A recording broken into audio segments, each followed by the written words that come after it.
Good morning all of you. Class 10 कल देखिए हम लोग पढ़े थे हिंदी का खंडवी जयशंकर प्रसाद। सेकेंड चैप्टर था आपका ममता। इसमें से थोड़ा सा हम लोगों ने पढ़ लिया था ममता। देखिए आज पूरा पढ़ते हैं, कंप्लीट करते हैं चैप्टर ममता। पहले थोड़ा से कल के बारे में जान लीजिए, तभी आज समझ में आएगा। हम लोगों ने पढ़ा था ममता एक विधवा स्त्री थी। ममता एक विधवा स्त्री थी, एक जो रोहतास दुर्ग यानी रोहतास किले के मंत्री चूड़ामणि की एकमात्र इकलौती संतान थी, जो विवाह के पश्चात थोड़े दिनों बाद विधवा हो गई थी और उनके किले पर शेरशाह सूरी आक्रमण कर देता है। शेरशाह सूरी आक्रमण कर देता है, उसमें उसके पिता की मृत्यु हो जाती है, मारे जाते हैं। और लेकिन ममता वहाँ से भाग जाती है।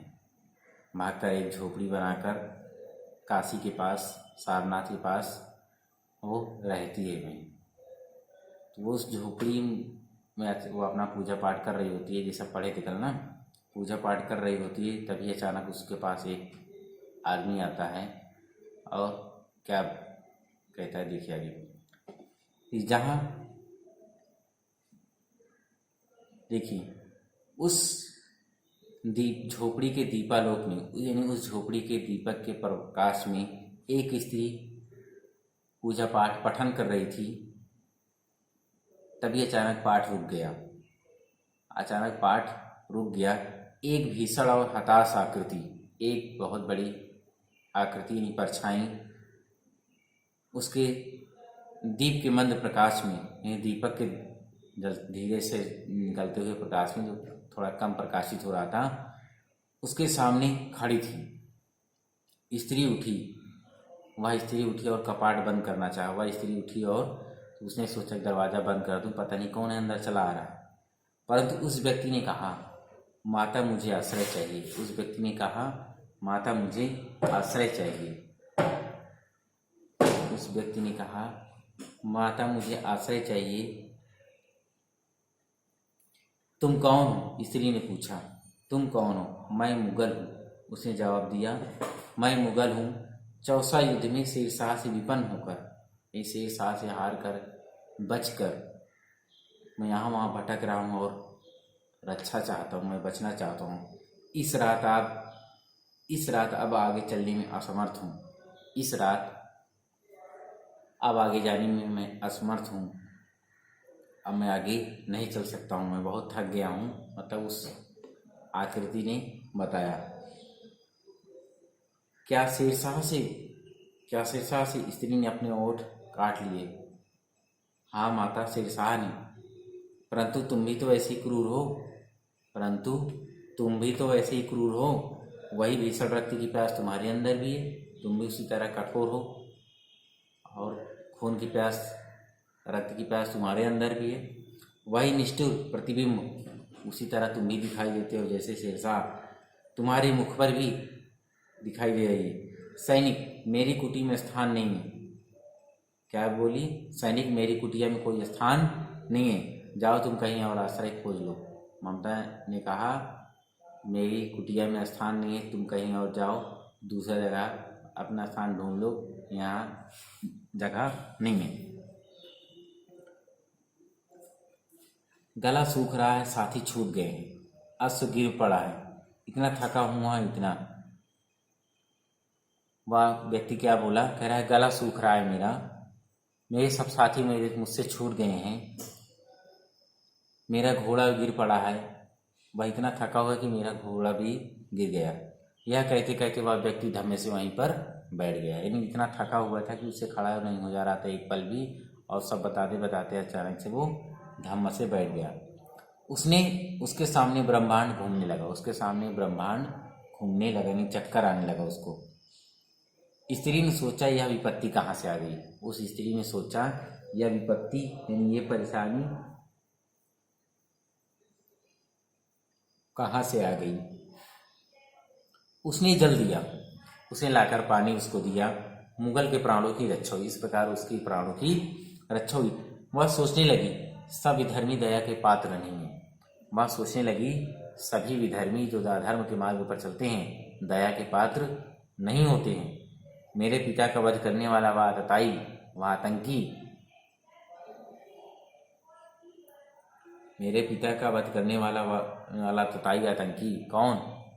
शेरशाह। घृणा से उसका मन विरक्त हो गया, घृणा से उसका मन एकदम विरक्त हो गया, उसके मन में नफरत और भर गई। इसलिए वह उसको वहाँ से भगाना चाहती थी कि तुम सब एक जैसे हो, सब खून के प्यासे हो, सब एक दूसरे को मारते काटते हो। यही सब सोचकर उसका हृदय दुख से भर गया। लेकिन स्वस्थ होकर मुगल ने कहा, पानी पीकर मुगल ने कहा, माता तो फिर मैं चला जाऊं? कहा तो माता मैं फिर चला जाऊं? फिर विचार कर रही थी। फिर वह महिला यानी ममता ने सोचा, मैं ब्राह्मणी हूँ, मुझे तो अपने धर्म अतिथि देव की उपासना का पालन करना चाहिए। क्या कहा?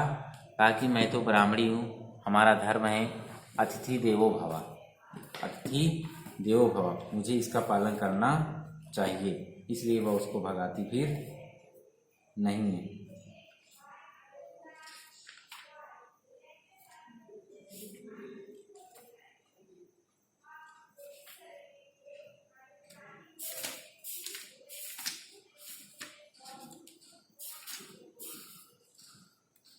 देखिए आगे,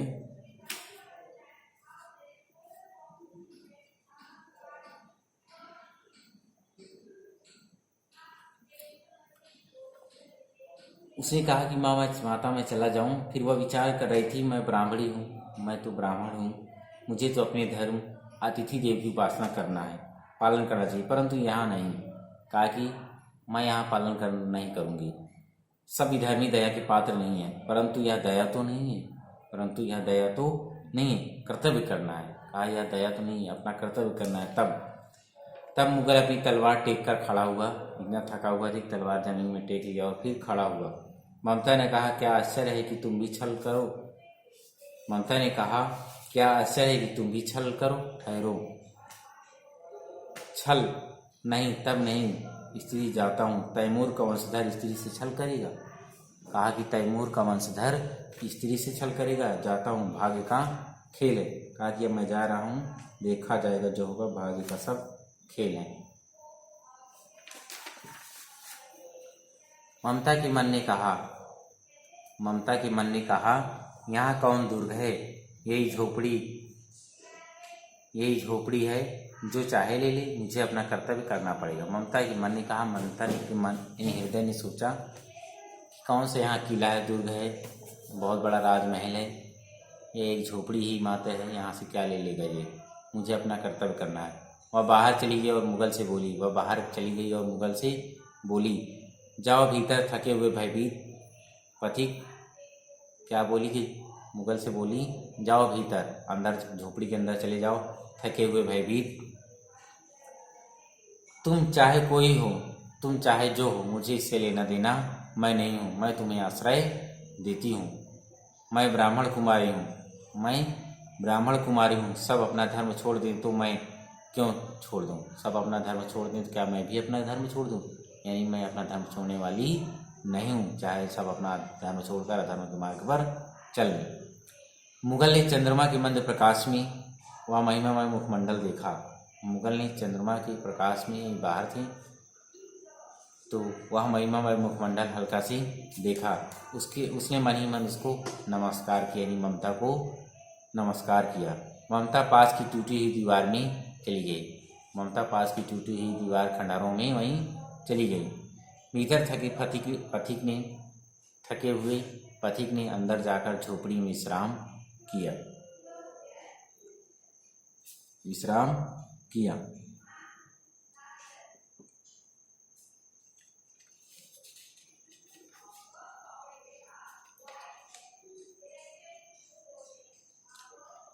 देखिए अब आगे, प्रभात में खंडहर की संधि से ममता ने देखा। प्रभात में सुबह प्रातः काल जैसे हुई तो खंडहर की संधि, यानी जहाँ खंडहर टूटे हुए पड़े थे उसके ओट में छिप कर चुपके से उसने देखा सैकड़ों अश्वारोही, कम से कम सौ अश्वारोही घोड़े पर बैठे उस प्रांत में घूम रहे थे। वह अपनी मूर्खता पर अपने को कोसने लगी। अपने आप को कोसने लगी कि मैंने कहाँ से उसको आश्रय दे दिया। वो अपने आप को कोसने लगी कि ये सब मैंने क्या कर दिया, ना उसको झोपड़ी अपनी देती तो अच्छा होता।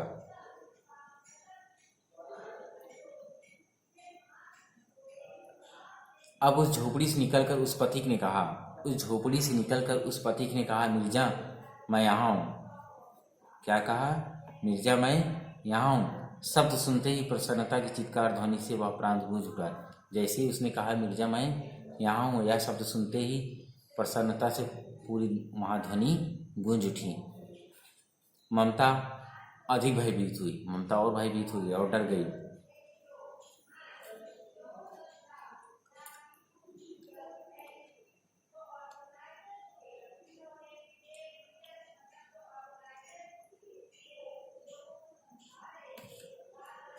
पथिक ने कहा वह स्त्री कहाँ है? उसे खोजो। उसे खोज निकालो। ममता छिपने के लिए अधिक सचेष्ट हो गई, यानी ममता और अच्छे से फिर छिप गई। वह मृगदाव में चली गई। मृगदाव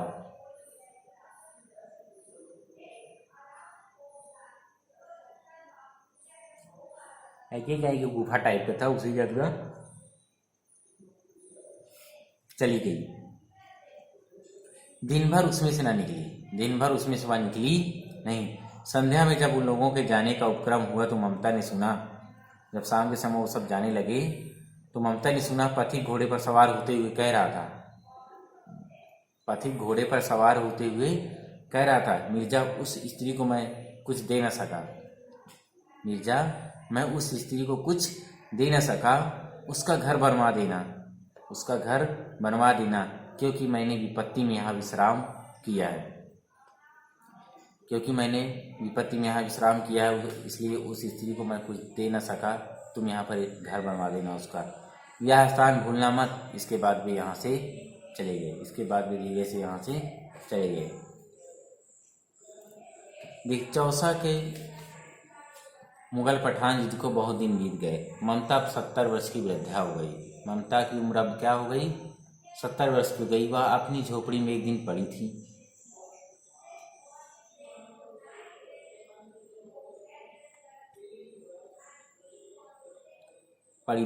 शीतकाल का प्रभात था। उसका जीर्ण कंकाल खांसी से गूंज रहा था। ममता की सेवा के लिए गांव की 2-3 स्त्रियां उसे घेर कर बैठी थी, क्योंकि वह जीवन उसके सुख दुख में के सहभागिनी रही है। मुगलों और पठानों के बीच जो चौसा का युद्ध हुआ था 1539 ईस्वी में।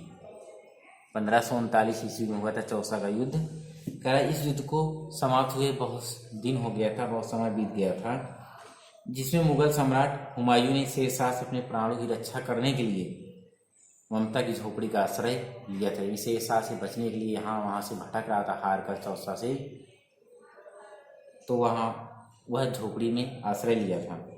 जब यह घटना हुई थी तब ममता युवा थी। आज वह 70 वर्ष की हो गई है। आज वह 70 वर्ष की बुढ़िया हो गई है। उसका शरीर कमजोर हो गया है। कंकाल ही कंकाल उसका दिखाई दे रहा है। वह खांसी से बुढ़ापे में उसका शरीर कमजोर हो गया है।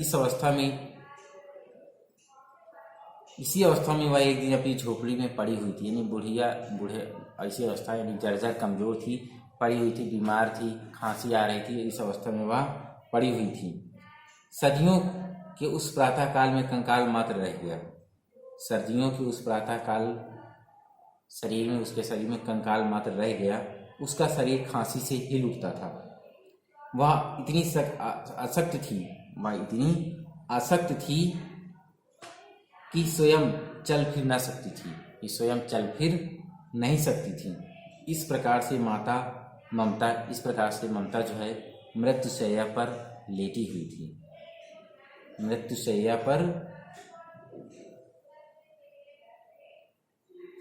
हुई थी।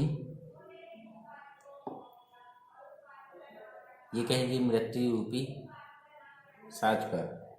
उसकी सेवा के लिए गांव की 2-3 स्त्रियां उसके चारों ओर घेर कर बैठी हुई थी, क्योंकि उसका कोई सगा संबंधी नहीं था, किंतु उसने जीवन भर लोगों के सुख दुख में उन सब का साथ निभाया था, इसलिए 2-4 स्त्रियां भी उसकी देखरेख के लिए आ गई। इसलिए अंत समय में उसकी सेवा के लिए गांव की स्त्रियां उसके पास उपस्थित थी। ये ममता ने जल पीना चाहा। ममता ने जल पीना चाहा। एक स्त्री ने सीपी से जल पिलाया। एक स्त्री ने सीपी से, सीपी जानते हैं ना क्या होता है, ये जो बालू वालू में पाया जाता है ना, क्या बोलते हैं उसको, बालू में मिलता है, उसमें दवा ववा डाल के पिलाते हैं ना। फिर ममता ने जल पीना चाहा। एक स्त्री सीपी से जल पिलाया। सहसा एक अश्वारोही, अचानक एक अश्वारोही उसी झोपड़ी के द्वार पर दिखाई पड़ा। उसी अश्वारोही उसी झोपड़ी के द्वार पर दिखाई पड़ा। वह अपनी धुन में कहने लगा, वह अपने आप स्वयं से कहने लगा, मिर्जा ने जो चित्र बनाकर दिया है, मिर्जा ने जो चित्र बनाकर दिया है वह तो इसी जगह का होना चाहिए, वह इसी जगह का होना चाहिए। वह बुढ़िया मर गई होगी। वो क्या कह रहा है, वह बुढ़िया तो अब मर गई होगी। अब किससे पूछूं। एक दिन शहंशाह हुमायूं किस छप्पर के नीचे बैठे थे। क्या कह रहा है, कह रहा है अब किससे पूछूं कि एक दिन शहंशाह हुमायूं कौन से छप्पर के नीचे बैठे थे। यह घटना तो 47 वर्ष से ऊपर की हो गई है। क्या कहे कि यह घटना तो 47 वर्ष की हो चुकी है। अब तो वह मर भी चुकी होगी। अब इस घटना के बारे में किससे पूछूं, पता नहीं। ममता ने अपने विकल कानों से सुना। ममता ने अपने कानों से ये बातें सुन ली। उसने पास की स्त्री से कहा, उसे बुलाओ। उसने पास की स्त्री से, उसके पास जो स्त्रियां उसकी सेवा में लगी हुई थी, उससे कहा, इसको यहाँ बुलाओ। अश्वारोही पास आया। अश्वारोही ने घुड़सवार पास आया। ममता ने रुक रुक कर कहा, मैं नहीं जानती कि वह शहंशाह था या साधारण मुगल, पर एक दिन इसी झोपड़ी के नीचे वह रहा। मैंने सुना था कि वह मेरा घर बनवाने की आज्ञा दे चुका था। मैं आजीवन अपनी झोड़ी खुदवाने के डर से भयभीत रही। मैं आजीवन, जीवन भर मुझे एक भय रहा, एक डर सता रहा था कि मेरी झोपड़ी कहीं खुद न जाए। भगवान ने सुन लिया है। मैं आज इसे छोड़े जाती हूँ। अब तुम इसका मकान बनाओ या महल, मैं अपने चिर विश्राम गृह में चली जाती हूँ। अश्वारोही माने क्या होता है, घुड़सवार। चिर विश्राम गृह यानी स्वर्गलोक या मृत्यु लोक। ये घुड़सवार देखिए, अश्वारोही को जैसे ही पास बुलाया, यानी घुड़सवार बुलाने पर ममता के पास वो आता है। ममता क्योंकि मृत्यु शैया पर लेटी है और ठीक से बोल पाने में वह असमर्थ है, इसलिए किसी तरह वह रुक रुक कर उससे कहती है कि 47 साल पहले किसी व्यक्ति ने इस झोपड़ी में शरण अवश्य ली थी, किंतु मैं यह नहीं जानती कि वह कौन था। वह कोई बादशाह था या कोई एक साधारण मुगल था। मगर वह एक दिन के लिए इसी झोपड़ी के नीचे रहा।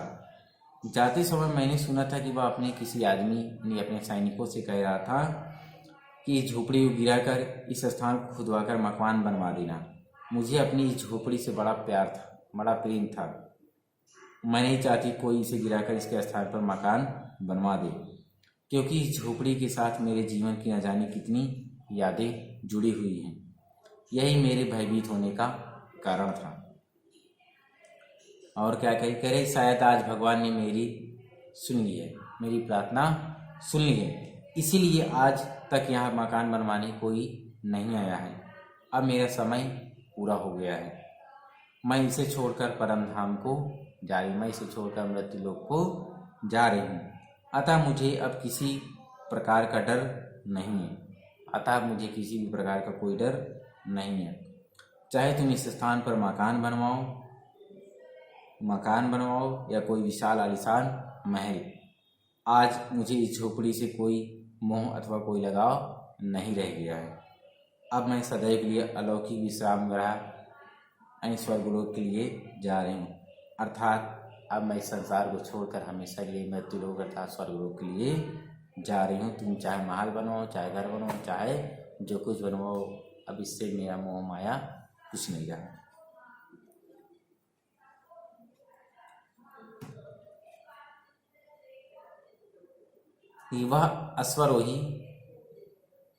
वह अश्वारोही अवाक खड़ा था। वह अश्वारोही चुपचाप खड़ा था।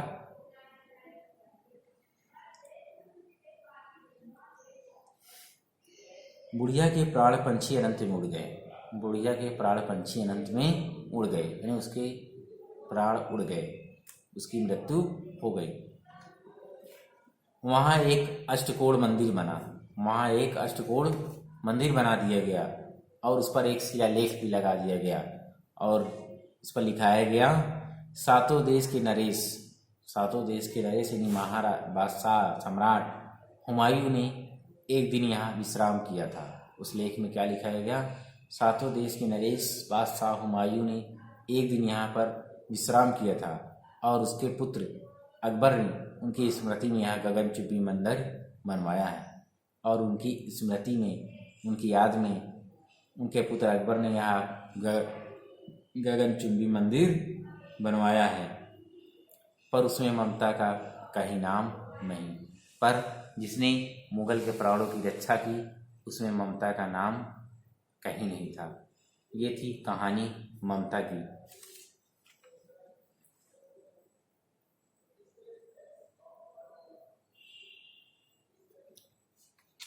देखिए, इसको आप लोगों को कॉपी में कंप्लीट करना है। जैसा जानते हैं आप लोग, सब चीज़ें करनी होती है। देखिए, जैसे होमवर्क में जयशंकर प्रसाद के जीवन परिचय, साहित्यिक परिचय, रचनाएं, भाषा एवं वैसे साहित्यिक जरूरी नहीं है क्योंकि हाई स्कूल में ज़्यादा नहीं आता ये। तो इसका जीवन मतलब जयशंकर प्रसाद जी का जीवन परिचय, रचनाएं और भाषा एवं शैली, इतना आप लोगों को कॉपी में नोट करना है।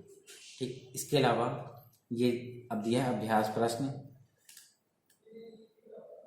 अभ्यास प्रश्न नीचे लिखे दिया है, रेखांकित अंशों की व्याख्या और तथ्यपरक प्रश्न ये दिया हुआ है। जितने भी रेखांकित अंश दिए गए इनकी आपको व्याख्या करना है और इसके नीचे दिए गए प्रश्न के उत्तर दिया है। जैसे पहला था, गद्यांश के पाठ और लेखक का नाम लिखिए। गद्यांश का नाम, पाठ का नाम क्या है? ममता। और इसके लेखक कौन है? जयशंकर प्रसाद। रेखांकित अंश की व्याख्या कीजिए, वही है रोहतास दुर्ग में बैठी हुई जी, बना के लिख डालिए, कोई दिक्कत नहीं है। रोहतास दुर्ग कहाँ स्थित है?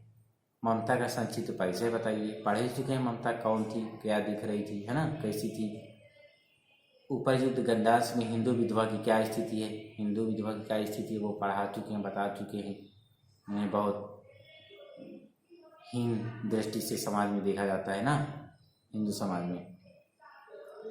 और अब दूसरा भी दिया है, कह रहा है काशी उत्तर में धर्मचक्र विहार, ये वाला है, इसको भी इसी तरह करना है।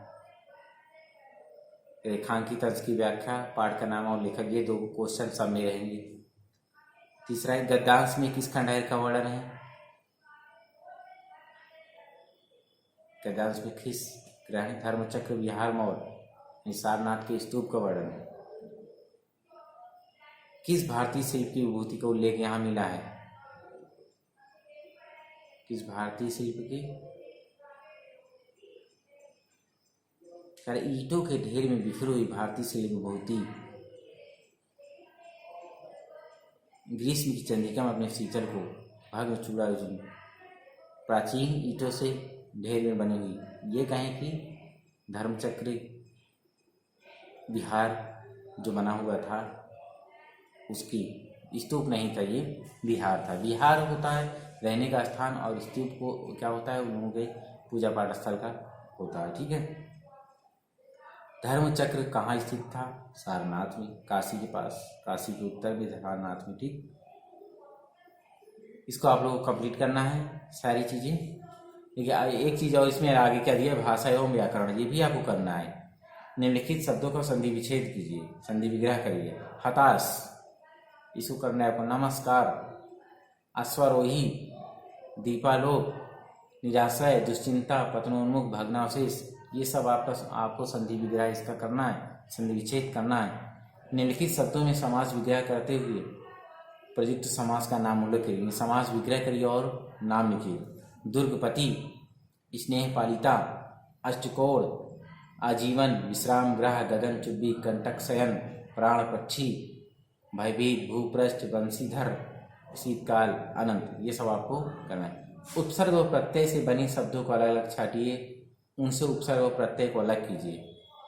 देखिए मंत्रित्व, मंत्रित्व, मंत्रित्व मंत्री प्लस त्व क्या है? प्रत्यय है। इसी प्रकार सब में पहचान कर आपको अलग करना। जैसे भारतीय में भारत प्लस ईय, पंचम वर्गीय में क्या होगा? पंचवर्गीय में पंचवर्ग प्लस ईय। यही प्रत्यय और उपसर्ग आपको अलग अलग करने हैं, मूल शब्द अलग करने हैं। ठीक, तो यहाँ तक इसको आप लोग कंप्लीट करिए, फिर नेक्स्ट टाइम पढ़ाएंगे। होमवर्क जरूर आपका कंप्लीट रहे।